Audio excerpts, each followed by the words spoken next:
The world today is riven by cultural differences, political divisions, and geopolitical disputes.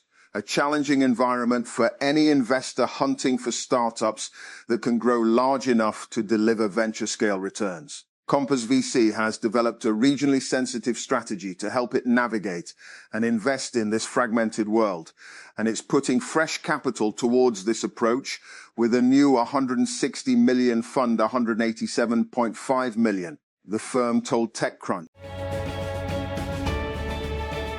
And Islamabad.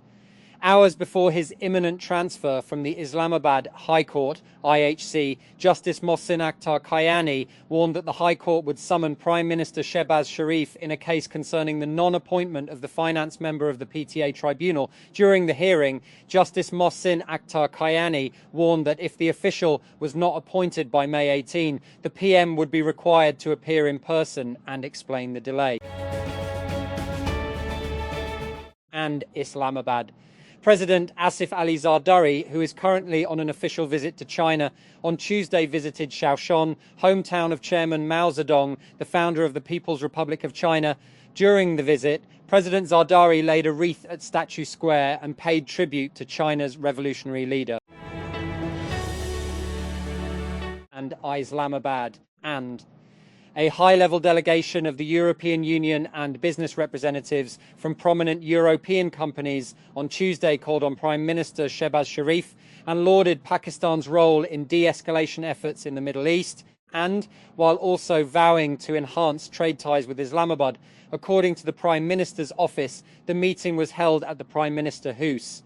The delegation was led by Peteris Ustabs and Director, Asia Pacific, of the European Commiss Sanctions Directorate General for International Partnerships, and included Ms. Thoria Tricky of the European Investment Bank and senior executives from leading European companies, and including Manuel Pauser, Vice President of Adidas, Vice President of Andritz, Karl Schlogelbauer, and Regional Director of IKEA, Dieter Meck.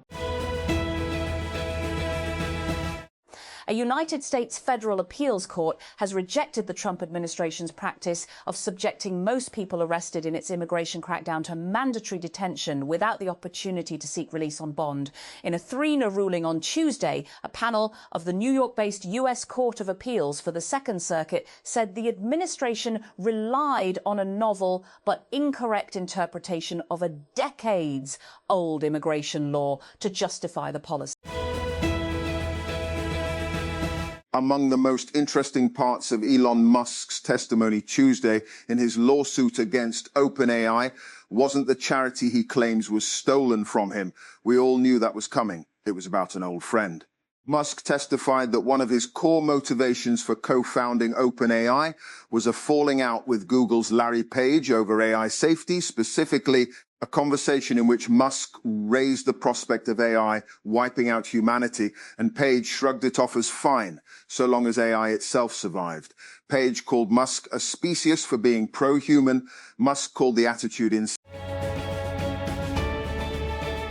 And Indian magnate Anand Ambani, son of billionaire Mukesh Ambani, has offered to take in at his wildlife sanctuary in India 80 cocaine hippos currently living in Colombia, where the government is planning to cull them.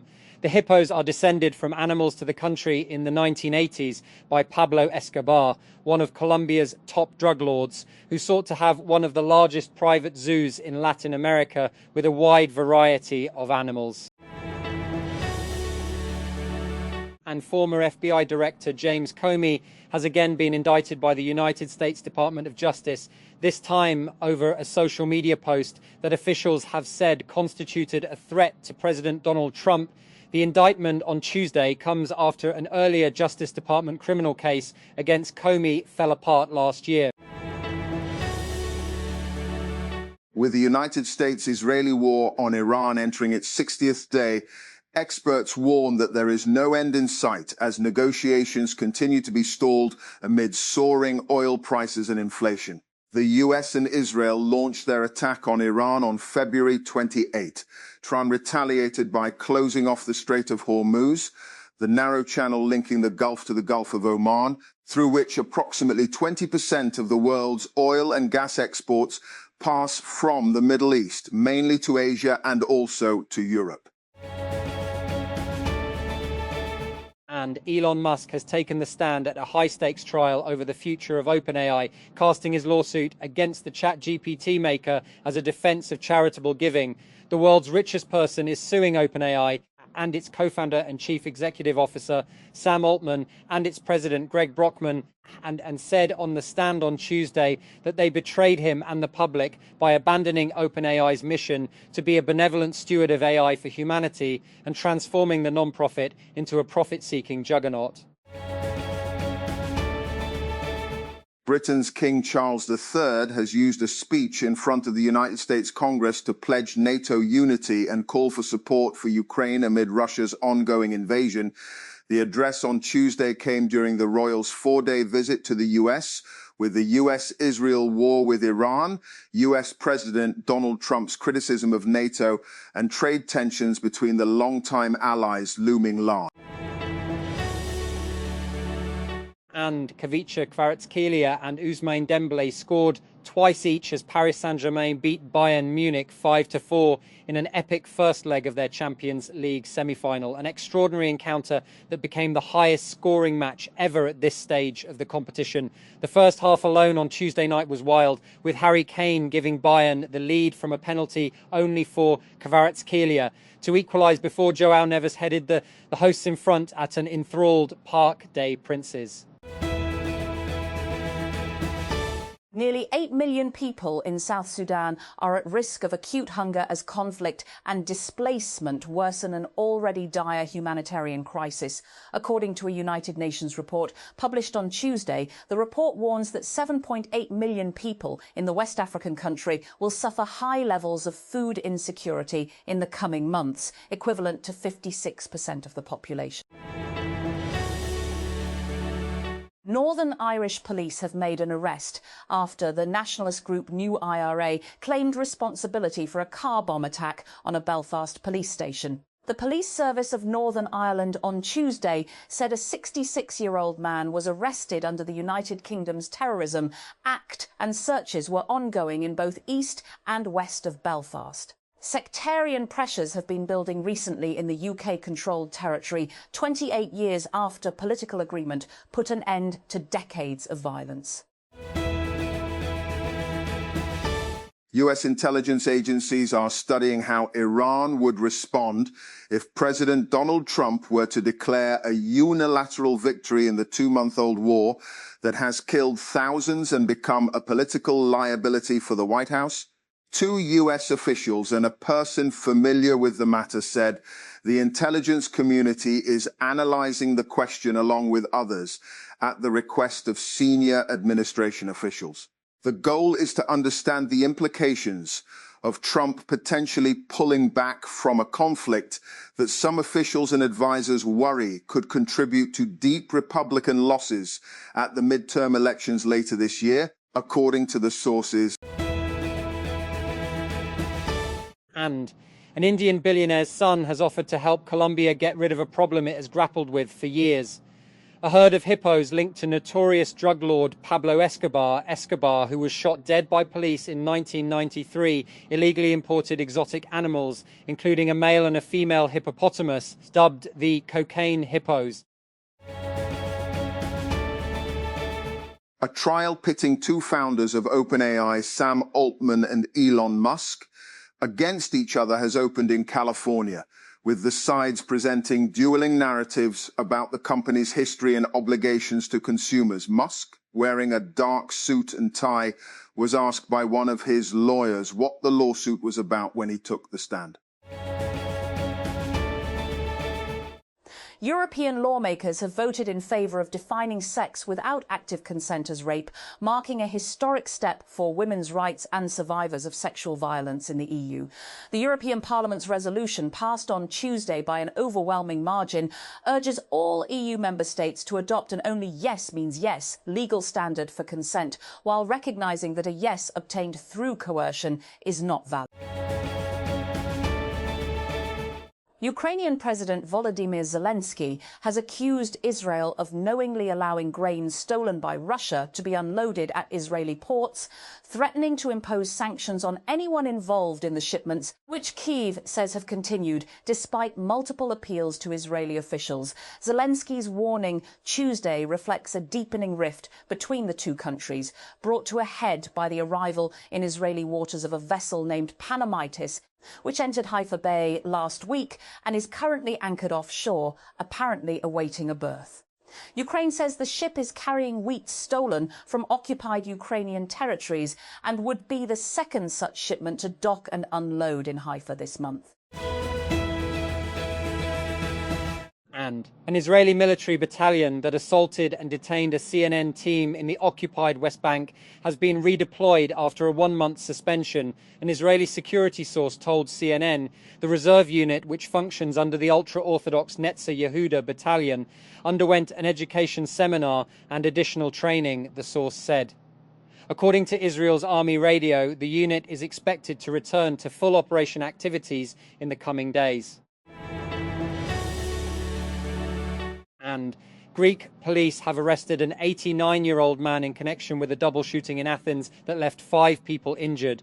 The suspect was detained on Tuesday in the city of Patra, more than 200 kilometers, 124 miles west of the capital, following a large manhunt. The suspect had allegedly begun the shooting spree as he opened fire inside a social security agency in the district of Kerameikos in the center of Athens. And the Nuclear Non-Proliferation Treaty is the most extensive arms control agreement in the world. It has 191 signatories and is based on a simple principle. Countries without nuclear weapons won't acquire them, and those that do will give them up. Washington, D.C., the 60-day mark of the United States and Israel's war with Iran, represents a fork in the road for U.S. lawmakers. Will they assert their authority, either in support or against the conflict, or remain silent? It is a question that experts say lawmakers technically should not have to answer. And President Donald Trump has hit out at Germany's Friedrich Merz over the Chancellor's criticism of the United States-Israeli war on Iran, stressing that the conflict was necessary to prevent Tehran from obtaining a nuclear weapon. Trump's comment on Tuesday reflected his often expressed frustration with European and NATO allies over their unwillingness to fully back the war or take part in it. And almost as soon as OpenAI announced that its major investor and cloud partner, Microsoft, no longer has exclusive rights to any of its products, Amazon started gloating. After the revised OpenAI-Microsoft agreement was announced on Monday, Amazon CEO Andy Jassy noted in a tweet that it was a very interesting announcement. That agreement solved OpenAI's problem of allowing AWS to offer its products, an issue that crystallized after it signed an up to $50 billion deal with Amazon. Islamabad. Energy prices are projected to surge by 24% this year to their highest level since Russia's invasion of Ukraine in 2022. As the war in the Middle East sends a severe shock through global commodity markets, and the World Bank Group said in its latest commodity markets outlook, overall commodity prices are forecast to rise 16% in 2026, driven by soaring energy and fertilizer prices and record high prices for several key metals.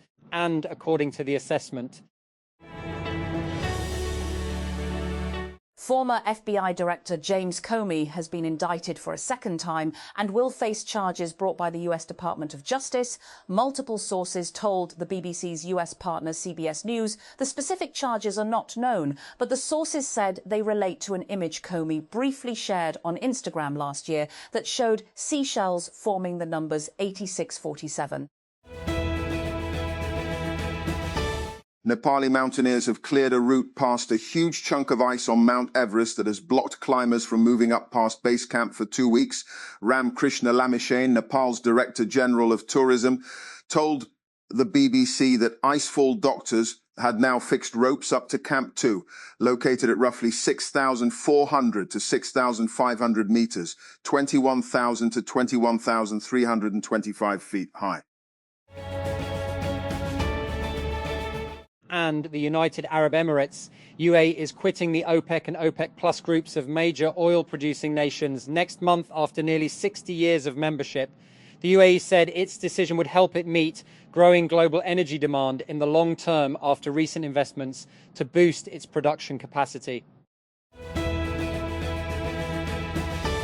The United Arab Emirates has announced its withdrawal from OPEC and the wider OPEC Plus framework, removing a core pillar of one of the most influential groups in the energy world, the Gulf country, with a capacity of approximately 4.8 million barrels per day and significant room to increase output, announced on Tuesday that it would quit the organization to focus on national interests.